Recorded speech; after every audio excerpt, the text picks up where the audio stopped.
도움 말씀 주실 두 분, 박창환 장한대 특임교수, 김대현 시사평론가와 함께하겠습니다. 어서 오십시오. 네, 안녕하세요. 안녕하십니까? 자, 오늘 국민의힘 어제부터 차기 당 지도부 선출을 위한 전당대회 후보 등록이 시작됐습니다. 당권 레이스에 뛰어든 많은 인물들에 앞서서 선수로 뛰지는 않습니다만은 의외의 인물들이 발언을 내놓고 있어서 그 부분부터 살펴보도록 하겠습니다. 논란의 중심에 있는 인물, 이제 얼굴만 봐도 알 수 있는 스타들입니다. 사실상 다른 의미의 스타죠. 전한길 전 한국사 강사, 명태균 씨는 지금 어떻게 분류해야 될지, 피의자로 구분해야 될지, 정당인으로 구분해야 될지. 근데 이분들이 국민의힘의 당권과 관련해서 본인들의 목소리를 심지어는 면접을 자기가 보겠다. 공개 질의서를 통해서 친윤 감별을 하겠다라고 얘기하는 사람이 있고, 돌연 류여해라는 예전에 이제 정당인이었습니다만 한동안 이제 자범이 좀 있어서 제야에 좀 은둔해 계셨는데 소환이 됐습니다. 명태균 씨에 의해서. 또 김소연 변호사, 최고위원 만들어달라. 이게 만들어달라면 만들어줄 수 있는 자리인가요? 네, 참 일반 국민들이 네. 본인이 국민의힘을 지지했다라고 생각했던 국민들조차 과연 이번 전당대회에 근접할 수나 있을까? 사실은 통일교, 신천지 이것만 해도 거기 왜 가 이런 느낌이 있거든요. 예. 근데 여기에 전한길, 명태균 이런 이름들까지 나오면 일반적인 국민, 상식을 가진 국민이라면 별로 근접하고 싶을 것 같지가 않아요. 자, 그럼 이게 어떤 현상이 이어지느냐 하면 소위 말해서 소위 중도의 생각을 가지고 있는 국민들이라든지 아니면 합리적 보수의 분들이 네. 국민의힘 전당대회에 많이 참여해야 국민의 목소리가 많이 반영이 될 그렇죠. 텐데 이분들이 통일교, 신천지, 그다음에 전한길 이런 분들이 판치고 있는 이 전당대회에 가고 싶겠습니까? 그럼 여론조사 전화가 오더라도 이분들이 참여를 하지 않는다는 거예요. 그렇게 되면 결국은 가뜩이나 17% 낮은 지지율의 정당에 그런 합리적 보수나 일반 중립적인 성향을 가진 사람들이 여론조사에 참여하지 않게 되면 결국은 이 국민의힘의 전당대회의 분위기가 소위 말하면은 극우 또 영남 이런 분들로 한정돼서 이렇게 소위 말해서 소위 극우들의 놀이터가 되는 그런 모양새가 돼버리게 되면 그러다 보니 후보들 입에서 탄핵 찬성한 사람이 어떻게 당대표 후보로 나오냐 사퇴해라 이런 얘기까지 정말 나오는 어처구니 없는 정말 일들이 벌어지고 있기 때문에 결국 지금 언급하신 이런 분들 극우 셀럽들 이런 분들의 참여 이런 것들이 국민의힘을 더 소위 말해서 극우 영남 정당으로 왜소화시키는데 일조를 하고 있는 거 아닌가 이렇게 생각이 듭니다. 직책이나 이제 타이틀을 딱히 붙이기 힘든 분들이기 때문에 이제 셀럽이라고 표현을 해주셨는데 전한길 씨 같은 경우가 가장 큰 문제가 되지 않을까. 현재 이제 내란 혐의 피의자인 윤석열 전 대통령과의 관계 여부를 따져 묻겠다. 자, 이게 무슨 당내 입장에서 여러 가지가 갈립니다만 특정 계파나 특정 지지층이나 특정 종교에 제한을 두지는 않겠다라는 너무 리버럴한 사상을 이제 당 지도부에서는 보여주는 거 아닌가라는 생각도 드는데. 글쎄요. 그게 다양성이라면 예. 그러면 소비자가 물건을 살 때도 썩거나 혹은 맛이 없거나 아니면 불량스럽거나 이런 것도 다양한 선택의 폭을 제공한다는 의미에서 다 널어 놓을 테니까 선택하세요라고 주장하는 것과 다를 바 없는 거죠. 저분들이 그렇다는 건 아닙니다. 그렇습니다. 예. 그러니까 이건 이제 지금 국민의힘이 다양한 목소리가 분출돼야 하는 정당인 것은 분명한 사실이죠. 그런데 옳지 않은 것 혹은 그른 것 아니면 도저히 수긍할 수 없는 정도의 상식 이하의 수준 이런 것들까지 다 수용하는 것 그것이 다양성은 아니겠죠. 그런 점에서 볼 때 현재 국민의힘은 약간 좀 불량한 상태가 지속되고 있는 것 같습니다. 양질의 어떤 사람과 정책과 아니면 어떤 틀이 그 당을 이끄는 게 아니라 그거보다는 조금 후진 어떤 인물과 혹은 정상에서 조금 멀어져 있는 인사들 중심으로 해서 당이 운영되고 있는 것이 아닌가라는 그런 비판의 목소리를 들을 수 있는 상황에 처해 있죠. 자, 그런데 결국 국민의힘도 정상화는 될 겁니다. 그 정상화가 언제일지 그 터닝 포인트가 되는 지점은 아마도 스스로들이 무엇을 만들어내기 전에 이재명 대통령이나 민주당의 지지율이 떨어지는 그 어느 순간, 그게 만약에 5년 내내 그런 일이 벌어지지 않는다고 한다면 국민의힘은 정신을 5년 동안 못 차릴 수 있는 거고, 예. 아니면 2년 반 정도 지나서 이 집권 여당의 지지율이 떨어진다 그러면 그때쯤 돼서 국민의힘이 정상화로 돌아올 수 있지 않을까 이렇게 기대를 해보는데요. 저는 전환길 씨라고 하는 분에 대해서 글쎄요, 지금 우리가 막 약간 비분 관계하거나 아니면 설사 국민의힘을 지지하지 않는다 하더라도 저건 좀 옳지 않은 거 아닌가라는 지적을 하는 분들이 많지 않습니까? 그런데 그런 걱정 저는 개인적으로 하지 않습니다. 저분이 그렇게 오랫동안 정치를 할 거라고 보지 않고 예. 역대 이런 그 돌출적 어떤 인물들이 정당사에 없었던 것은 아닙니다. 그런데 그들의 이 말로는 그렇게 길거나 아니면 그렇게 영화롭지 않았다는 예. 것은 그대로 좀 보여주고 있는 사실이기 때문에 무엇보다 지금 국민의힘은 전당대회에 나서는 인물들보다는 그거보다는 지금 이 당의 뿌리라든가 정신에 혹은 본류에 부합하는 사람들이 조금 정신을 차리면 지금보다는 좀 더 나은 정상화가 되지 않을까. 김문수나 아니면 장동혁 같은 사람들이 당대표를 하겠다고 하면서 전환길에게 면접을 보는 이 앙태는 글쎄요, 이 지금 17%를 보이고 있는 국민의힘 지지율이 한 자릿수까지 떨어지게 만드는 중요한 요인으로 작용하지 않을까 예. 이렇게 예상을 합니다. 김대현 평론가가 그 다양한 직업을 갖고 계신데 원주에서 딸기도 키우시는 걸로 제가 알고 있는데 그 못난이 과일, 못난이 채소 이런 거 있잖아요. 있죠. 사실 그 상품성이 모양 때문에 조금 떨어지는데 중요한 것은 이제 본질이죠. 딸기의 본질을 갖추고 있느냐. 저런 인물들이 사실 정치에 혹은 보수의 진정성을 가지고 정치에 대한민국의 발전을 위해서 뛰어들었느냐. 아니면 특정 인물의 배경으로 콩고물을 위해서 뛰어들었느냐. 이것은 아마 시청자 여러분들 그리고 정당인들이 다 판단하지 않을까. 딸기는 관리자가 관리를 하면 예. 상황이 호전됩니다. 그런데 지금 사람이라고 하는 것은 마음대로 안 누가 되죠. 관리할 수 없는 부분이니까요. 예. 저들은 쉽게 바뀌지 않을 겁니다. 예. 자, 이렇게 당권 레이스 선수가 아닌 이들이 선수 이상으로 뛰고 있는 국민의힘 당내에 미칠 부정적 영향에 대해서 많은 분들이 우려를 하고 있는데 실제로 당 내부에서도 파차름이 좀 나오고 있습니다. 근데 외부 인물 때문이 아니고 내부 인물들 간의 갈등입니다. 한번 보겠습니다. 자, 권성동 의원과 안철수 의원의 대결인데 안철수 의원은 이번에 이제 당 대표에 도전하고 있는 상황, 드디어 기회가 왔다 뭐 이렇게 보고 계신 것 같은데, 근데 졸지에 하남자가 되고 말았습니다. 이제 간단하게 설명을 드리면 저희가 이제 남성성이 강하고 이렇게 터프하고 러프한 사람들을 보고 이제 상남자 뭐 이렇게 얘기하지 않습니까? 윗상자에 대비된 비하죠. 낮을 하자, 하남자. 자, 그런데 뭐 안철수 의원이 이건 이제 인격적 비하가 아니고 연세도 이제 60을 넘기신 걸로 알고 권성동 의원도 못지 않으신데 모든 남자들이 나이가 들어가면은 남성성이 떨어질 수밖에 없고 보수의 단점 중에 하나가 좀 소심해 보인다는 거기도 합니다. 뭐 근데 굳이 이런 거 갖고 둘이 싸운다는 것 자체가 좀 웃긴데 하수인이라고 또 내리 깔았습니다. 네. 그러니까 지금 국민의힘의 내분이 뭐 너무나 전선이 다양해요. 예. 뭐 아까도 말씀드렸지만 뭐 통일교, 신천지 그리고 윤석열의 정통성까지 지금 흔들리고 있는 상황에서 예. 그럼에도 불구하고 당의 이 주류, 주도권은 소위 말하면 구주류는 이제 친윤에게 있는 이제 그런 상황입니다. 이러다 보니까 당이 변해야 되는데 변하려면 소위 말해서 계엄이나 내란에 대해서 사과를 하든지 시스템이 바뀌든지 아니면 사람이 바뀌든지 예. 이렇게 돼야 돼요. 근데 지금 사람은 뭐 비켜줄 생각이 전혀 없는 거고 이러다 보니 인적 쇄신 얘기하면은 구주류가 아주 그냥 그런 얘기하는 사람은 다 배신자, 뭐 민주당 이중대 이렇게 지금 공격을 하고 있습니다. 어쨌든 그 중에 한동훈 전 대표처럼 뭐 완전히 배신자 프레임에 갇혀버린 사람도 있고 그 배신자 프레임에서 조금 자유로운 게 지금 이제 안철수 의원이거든요. 이제 그러다 보니까 이 친윤 쪽에서 안철수 의원의 어떤 쇄신의 목소리, 인적 쇄신 목소리가 나오면 예. 여기에 대해서도 아주 발끈하는 것 같아요. 이제 그러다 보니까 안철수 의원이 지금 이제 특검의 칼날이 국민의힘에 와닿는 이런 상황에서 소위 말해서 이러다 보니까 인적 쇄신 필요한 거 아니냐 이런 이제 언급을 하니까 그런 거 가지고 쪼는 하남자 뭐 이런 식으로 이제 밥받아 친 겁니다. 저는 결국은 지금 국민의힘은 뭐 본질이 없어요. 아까도 말씀하셨지만 못난이 딸기, 못난이 사과든 뭐든 사과라는 본질을 가져야 되는데 예.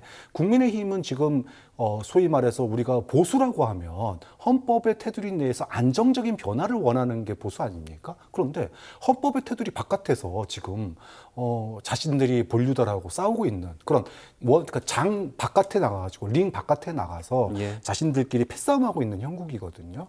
국민들이 어떻게 볼지 아예 국민들은 지금 안중에도 없고요. 당원들도 안중에 없는 것 같아요. 예. 그런 점에서 전한길 씨나 명태균 씨의 휘둘리는 모습도 웃기고 또 자기들끼리 하남자 그다음에 하수인 이렇게 얘기하는 것도 이거는 본질에서 벗어난 얘기이기도 하지만 무엇보다 국민의힘의 지금 이 전당대회가 어디로 흘러가고 있는지 네. 국민과 당원들에서 벗어나서 자기들끼리의 소위 권력 투쟁에만 매몰되어 있는 단면을 보여주는 거 아닌가 싶어서 굉장히 씁쓸합니다. 사실 그 안철수 의원은 뭐 이제 친윤이다 이렇게 얘기하면 본인은 싫어하시겠지만 윤석열 전 대통령이 됐는데 가장 큰 역할을 하셨고 이후에도 뭐 이제 계엄 정국에서는 이빠른 소리 좀 하긴 하셨습니다만 사실상 친윤 못지않은 친윤석열 측에서의 뭐 어떤 행위라든지 발언이라든지 이걸 해온 분 아니겠습니까? 근데 이제 당대표가 나온다고 하니까 권성동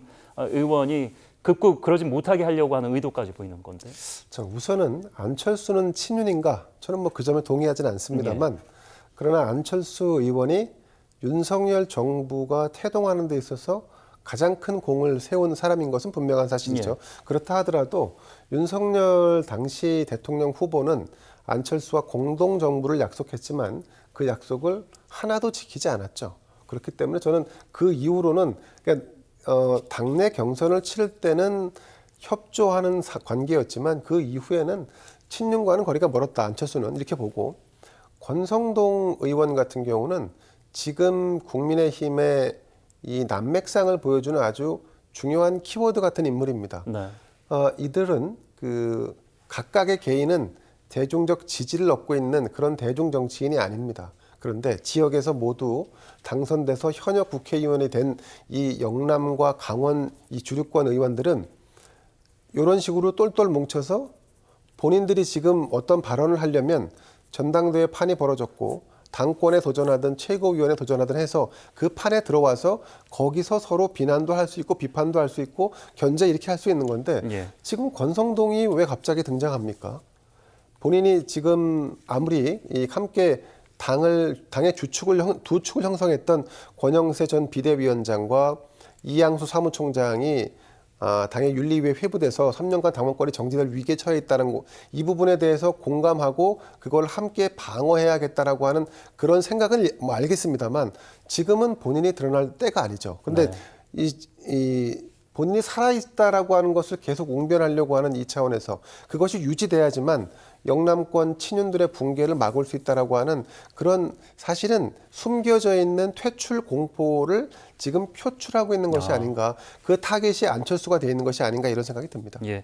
안철수 국민의힘 의원은 또 다른 이야기로서 이제 내란 특검팀에서 잠깐 나와서 참고인 조사 좀 도와주세요 이렇게 얘기했는데 내가 거기 왜 가요 이러면서 급구 지금 안 나갔죠. 네, 내란 특검법이 통과될 때 당시에 국민의힘 의원 가운데 유일하게 찬성한 의원이 안철수 의원이에요. 그러다 보니까 내란 특검 쪽에서는 특검팀에서는 당시에 그 특검에 찬성하려고 하는 안철수 의원에 대해서 당 내에서 압박이 있었을 거 아닙니까?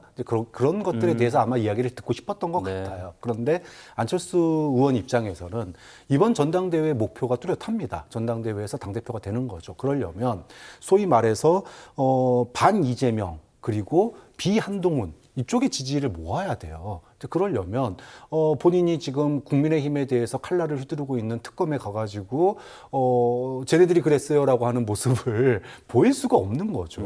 그러다 보니까 당연히 안 나가는 상황인 거고 또 배신자 프레임에 갇힌 한동훈 전 대표하고는 차별화를 해야 되는 입장입니다. 이제 그러다 보니까 나는 보수야. 그리고 보수로서 나는 이 당을 건강하게 바꿀 의지가 있어. 한동훈하고 난 달라. 이런 차원에서의 그런 전당대회에서 본인의 어떤 차별화를 보여주기 위한 포석이다. 뭐 그렇게 볼 수 있겠죠. 근데 저는 이번 지금 3가지 특검이 지금 진행되고 있지 않습니까? 그런데 특검 수사가 좀 과유불급의 양상을 띠고 있는 게 아닌가 하는 우려를 좀 합니다. 물론 특검이 모든 수사를 다 할 수 있게끔 열어놨고 그거는 국회가 그 장을 만들어준 것도 사실입니다. 네. 하지만 그렇다고 해서 무한대로 수사를 해도 우리는 나중에 아무런 책임질 일이 없어. 왜? 공무원이 아니니까요. 뭐 이런 마인드로 수사를 하고 있다면 좀 저는 좀 각성이 좀 필요하지 않을까. 최근에 있었던 그 최모 씨라고 하는 평택시 시장 선거에 나왔던 분이 예. 극단적인 선택을 했었고 예. 이준석 개혁신당 대표에 대해서 2차례 압수수색이 있었고 지금 안철수라고 하는 정치인에게도 과연 안철수 의원을 참고인 신분으로 불러서 특검이 얻을 수 있는 소득이 무엇이 있을까? 다 따지고 보면 특검이 지금 과도하게 수사권을 남용하고 있는 것이 아닌가. 자칫 이 단계에 대한 일정 정도의 브레이크가 걸리지 않는다고 하면 극단적 선택의 사례가 더 크게 늘어날 것이고 문재인 정부에서 있었던 적폐청산에서 거의 10수명에 달하는 사람들이 극단적인 선택이나 아니면 그걸 호소했던 이런 부분들에 대한 어떤 그 부작용이 나타나지 않을까 우려가 됩니다. 예. 과연 국민의힘이라는 배는 어디로 가게 될 것인가? 선장을 뽑기 위해서 레이스가 본격화됐는데 결국엔 이제 이전에 탄핵을 당했던 배출했던 박근혜 전 대통령 이후의 상황, 당 상황과 비교가 되고 있습니다. 새누리당이었죠, 당시에는. 탄핵의 강을 제대로 건너지 못해서 어려움을 겪었다라고 이렇게 결론을 내린다면 이번에도 마찬가지로 건널까 말까 고민하고 있는 것 같아요. 네. 지금 국민의힘을 보면은요, 저는 대마불사 요 생각에 푹 빠져 있는 것 같아요. 그러니까 108명의 국회의원들이 똘똘 뭉치면 언젠가는 그러면서 기우제를 지내요. 이재명 아까 김대현 평론가 말씀하신 것처럼 1년이 됐든 2년이 됐든 이재명 정부 지지율은 떨어질 거다. 그럼 그때가 오면 우리 똘똘 뭉친 이 108명의 대마가 다시 벽볼 일이 있을 거다. 예. 지금 이거에서 한치도 벗어나고 있지 않아요. 그래서 대마불사와 기우제로 이렇게 버티고 있는 국민의힘 정말 그 구주류의 집단적인 저항 그밖에 없다. 자기들의 밥그릇 건드는 사람 그가 누구든지 과거에 뭐 윤석열을 찍어줬던 지지했던 다 소용없습니다. 지금 자기들 밥그릇 건드는 사람이면 모조리 다 적으로 선포를 하고 오히려 자기들을 보호해 줄 수 있는 사람이면 뭐 헌법 정신에 벗어나든 말든 전환길이든 아니면은 자신들을 언론에다가 폭로했던 뭐 명태균이든 누구든 상관이 없는 거예요. 그렇게 보면 원칙이 무너졌다 지금 국민의힘이. 그래서 송은석 비대위원장이 어떤 얘기를 하던 무슨 결정을 하던 지금의 그런 국민의힘의 기득권의 집단적인 저항과 대마불사의 그런 정신 그리고 이재명 정부의 지지율이 떨어지기만을 기다리는 기우제 정당의 모습을 벗어나지 않으면 저는 앞으로 정말로 그게 5년 뒤가 될지 3년 뒤가 될지 모르겠지만 이재명 정부 지지율 떨어질 때까지 그럼 계속 한 자릿수로 있을 건가. 그런 정당이 과연 나중에 집권하면 어떤 집권 여당이 됐을까. 좀 그런 점에서는 국민들 앞에 당원들 앞에 정말로 원칙을 가지고 소신을 가지고 국가를 발전할 비전을 보여주는 과연 수권 정당의 모습이냐 좀 그런 점에서는 굉장히 한국 지금 정치사에 굉장한 비극을 겪고 있는 거 아닌가 굉장히 우려스러운 대목입니다. 야당이기도 하고 108명 소수 정당이긴 합니다만 제2 거대 정당이고 문제는 이제 다음 총선이 한참 남았기 때문에 그렇죠. 말씀하신 대로 그 안에 어떻게든 이제 삐끗하기를 기다렸다가 기회를 본다는 건데, 근데 이런 내부의 분위기가 밖에서도 감지되는 게 사실 김재섭 의원 등등 소장파 초선 재선 의원들의 목소리가 조금 나오는 듯한 모습을 보이다가 지금은 이제 물론 이제 당 대표가 누가 될지 모르는 상황에서 함부로 입을 열지는 못하겠습니다만 당의 어떤 의견과 당의 그 구심점의 뒤에 숨어 있지 않나. 그러니까 윤석열 전 대통령에게 돌아서고 싶어도 말 못하는 의원들이 많지 않을까 어떻게 보세요? 그러니까 국민의힘이라고 하는 정당은 좀 특이한데 그 보수 정당의 기질 중에 가장 나쁜 그 모습 중에 하나가 중요한 국면에서 튀면 정 맞는다, 모난 돌이 정 맞는다. 그래서 그때부터는 침묵으로 일관합니다. 최근 국민의힘의 모습을 보면 의원총회를 해도 전원 의원이 모이는 경우도 없거니와 모인다고 해도 특별한 발언을 하지 않습니다. 자, 그러면서 이 죽어가고 있는 어떤 이 식물 같은 정당에 새로운 바람과 새로운 영양분을 제공하는 것을 스스로 방기하면서 방치하는 상황으로 가는데 국민의힘 모두의 책임입니다. 그런데 국민의힘은 또 이렇게 얘기하면 아무도 책임지지 않는 걸로 귀결될 것이다라고 기대를 하는 것 같습니다. 그런데 이거를 저는 당원들이 결국은 너희들 모두의 책임이다라는 것을 진단하고 거기에 대한 처방을 내리는 계기가 전당대회가 되어야 한다라고 하는 당위성을 주장하지 않을 수가 없습니다. 우선 기본적으로는 윤석열이라는 분은 수사에 적극적으로 임해서 본인이 이 모든 사태에 대한 책임을 지는 모습을, 그런 책임 있는 모습을 보여야 합니다. 그래야지만 자기 주변 사람들이 덜 다칩니다. 만약에 이렇게 계속 버티면 버틸수록 그 주변 사람들에 대한 치욕적인 혹은 강압적인 수사는 더 강화될 겁니다. 네. 이 친윤도 마찬가지고 친한도 마찬가지입니다. 모두가 다 우리 책임이고 그 책임에서 아무도 예외가 아니다라는 것을 스스로 인정하고 내려놔야지, 그래야지 새로운 리더십이 들어올 수 있는 공간이 열리는데 지금은 이들이 팽팽하게 얽혀 있기 때문에 예. 공간 자체가 생기지 않습니다. 아무도 배신하지 않는 것도 마찬가지입니다. 사실은 저는 오히려 변신은 지금 국민의힘 현역 국회의원들에게는 무죄다라고 하는 얘기를 해주고 싶습니다. 예. 흡사 이제 OX 퀴즈를 보는 것 같은데 무리가 모여 있는데 아직 정답을 정하지 못한 사람들이 우왕좌왕하는데 그래서 108명이 몰려다니는데 그러다 다 떨어질 수 있다는 생각이 들기도 합니다.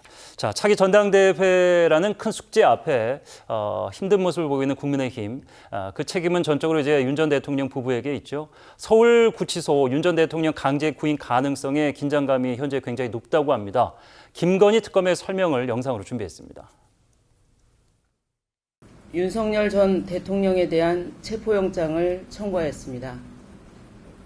특검은 양평 공흥지구 개발 사건 관련하여 진행 중인 형사재판에 대하여 추가 자료 제출과 추가 기소를 위해 공소 유지 중인 검찰의 기일 추정을 요청하였고, 허위 공문서 작성 등 사건을 진행하던 수원지법 항소부는 이를 받아들여 최근 기일 추정을 하였습니다. 자, 김건희 특검이 윤 전 대통령에게 체포영장을 청구했고 발부가 됐습니다. 그래서 집행만 남겨둔 상황인데 사실 그 서울구치소에서도 난색을 표명하듯이 전례가 없었던 것 같아요. 제 기억에는 이제 강제로 물론 이제 다른 범인들은 어떨지 모르겠습니다만 전직 대통령은 일단 사례가 없으니까. 대통령도 대통령이지만 그 거구의 전직 대통령을 과연 몇이서 완력으로 끌어낼 수 있을 완력으로 것인가. 과연 끌어낼 예. 수 있을까? 그걸 끌어낸다 한들 특검에서 원하는 방식의 어떤 진술이 나올까요? 예. 그러니까 완력으로 유치장에서 구치소에서 끌어내서 차에 태운 다음에 특검 사무실에 가서 끌어다 의자에 앉혀놓은들 얻을 수 있는 실익이 없지 않습니까? 아무 말도 하지 않고 묵비권을 계속 행사했을 경우에는 그럼 결국은 특검이 원하는 게 그 모습을 보여주겠다는 것인가? 근데 그 모습을 보여주는 것이 이제는 오히려 좀 식상할 뿐이죠. 그러니까 저는 지금 특검이 하는 행태가 상당히 좀 웃기기도 하고 슬프기도 한 이런 우픈 상황이라고 보는 게, 실제로 윤석열 전 대통령에 대해서 이 구속을 한 것은 도주나 증거인멸 이외에도 수사 편의를 위해서 사실 구치소에 갔다가 유치를 해놓는 겁니다. 그런데 그렇게 해놓은 피고인에 대해서 제대로 된 수사를 할 수 없어서 다시 체포영장을 신청을 해서 발부를 받는다. 근데 그 체포영장도 실제적으로 실현하기가 어렵다. 그러니까 지금 저는 특검에서 더 이상 이 어떤 윤석열이라고 하는 사람과 신경전을 벌이는 것은 이제 그만해도 된다. 예. 지금 할 일은 종래에 이 범죄자의 경우에는 모두가 다 취약점이 있습니다. 예를 들면 부모가 있든지 자식이 있든지 합니다. 지금 윤석열 전 대통령에게 가장 큰 위크 포인트는 김건희 여사라고 저는 봅니다. 네. 결국 윤석열이라고 하는 사람도 자기가 이 내란죄를 통해서 얻을 수 있는 이 죄가가 사형 또는 무기징역의 최악의 경우에 이 상황이 오는데, 이럴 경우에 나를 지키기보다 지금 이렇게 버팀으로써 그럼 윤석열이 원하는 것과 특검이 원하는 것의 그 교집합에 저는 김건희가 있다라고 봅니다. 만약에 이건 가정입니다만 윤석열 대통령이 특검에 적극적으로 협조하는 모습으로 태도를 변환한다 그러면 예. 아마 김건희 여사에 대해서는 불구속 기소하는 선에서 타협점이 이루어지지 않을까. 전 특검도 이 부분을 가지고 충분히 딜을 할 수 있다라고 봅니다. 뭐 공식적으로는 우리나라에서 이제 그런 딜은 없습니다만 그럴 가능성에 대해서 언급을 해주셨습니다. 사실 그 전직 대통령이었던 그 자리가 몇 달 되지 않았습니다. 근데 본인이 권력자였을 때 했던 얘기와 너무 다른 모습을 보이니까 과연 국민들은 이것을 전략으로 봐야 되는 것인가? 근데 대부분의 국민들은 굉장히 죄송한 얘기지만 비로한 노구로밖에 보이지 않을 수도 있다는 거죠. 네. 예. 저는 윤석열 전 대통령에게 아니 뭐 참 전 대통령 붙이는 것도 좀 그런데 윤석열 씨에게 국민의힘이 좀 따끔한 비판을 했으면 좋겠어요. 그 동안에 이재명 대통령이 당대표 시절 또는 대선 후보 시절에 재판에 부득이하게 못 나간 적이 있었습니다. 그때 국민의힘 대변인들 다 나와가지고 방송에서 뭐라고 그랬습니까? 맹비난을 했습니다. 예. 그리고 당대표 시절에도 예를 들어 그 검찰에 소환 조사를 미루거나 또 뭐 안 갔을 때 어떻게 했습니까? 맹비난을 했었습니다. 자, 그런데 지금 구속돼서 구치소에 있는데 재판에도 안 가, 소환 조사에도 응하지 않아. 정말 이런 분에게 국민의힘의 소위 친윤이라고 붙었던 사람들 또는 친윤이 아니더라도 왜 이재명 대통령에게 당시에 그 들이댔던 잣대, 그 언론의 그 수많은 맹비난들이 있었습니다. 근데 윤석열 씨에 대해서는 그러한 비판의 잣대가 없는 것 같아요. 그냥 보도하고 넘어갑니다. 참, 본인이 스스로 검사로서 수십 년 동안 피의자를 갖다가 조사하고 예.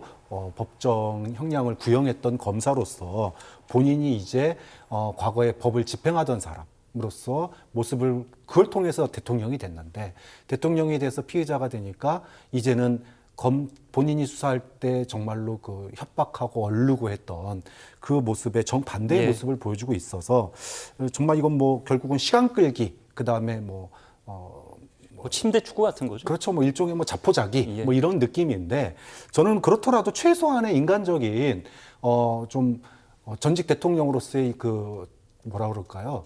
국민에 대한 예의라고 생각해요. 국민에 대한 예의는 좀 갖춰줬으면 좋겠다.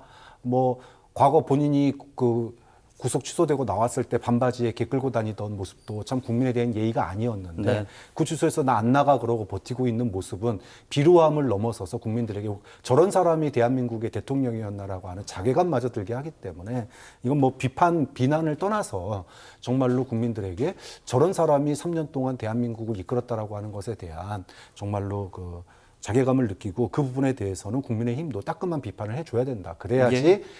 과거 자신을 지지했던 사람들로부터의 비난이 윤 전 대통령을 그나마 법적 테두리 안으로 들어오게 만들 수 있지 않을까 생각이 듭니다. 예. 두 사람의 상황은 좋지가 않습니다.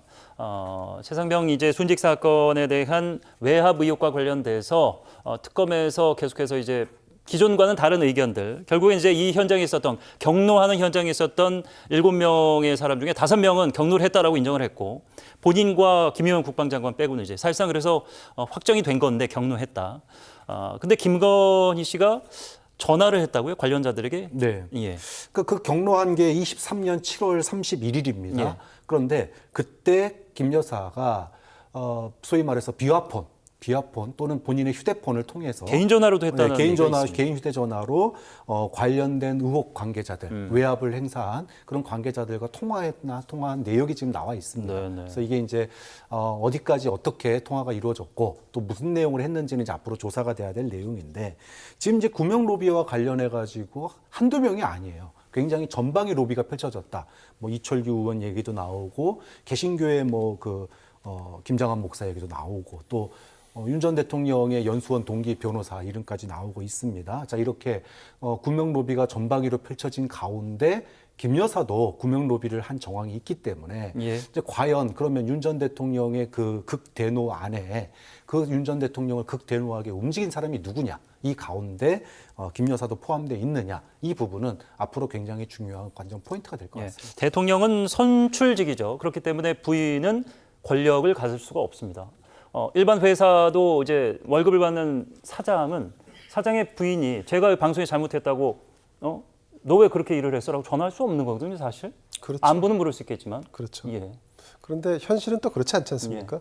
그 사장님의 어떤 감정을 가장 잘 알고 있는 분이 또 사모이다 보니까 그런 부분들이 있어서는 안 되지만 현실에서 존재할 수 있는 것 또한 우리가 부정할 수 없는 네. 사실인 것은 우리가 뭐 인정할 필요가 있다고 봅니다.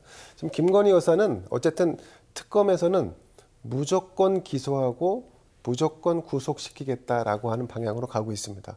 그 방향에서 지금 김건희 여사가 빠져나갈 수 있는 방법은 없습니다. 단 하나, 윤석열 대통령이 수사에 적극적으로 임하고 본인이 범한 죄를 오롯이 본인이 다 떠안고 가겠다라고 하는 이런 그 어른 같은 느낌의 조금 성숙된 모습의 피의자의 모습으로 변하지 않는 이상 김건희 여사에 대한 구속 수사는 현실될 수밖에 없다. 그리고 지금 김건희 여사와 관련된 사실 여러 가지 제보들이 특검에 많이 접수가 되는 모양입니다. 네. 그런데 그런 부분들까지도 수사가 더 이어질 수 있다는 점을 윤석열 전 대통령이 좀 알았으면 좋겠습니다. 예, 여기까지 듣도록 하겠습니다. 박창환 장한대 특임 교수, 김대현 시사평론가와 함께했습니다. 고맙습니다.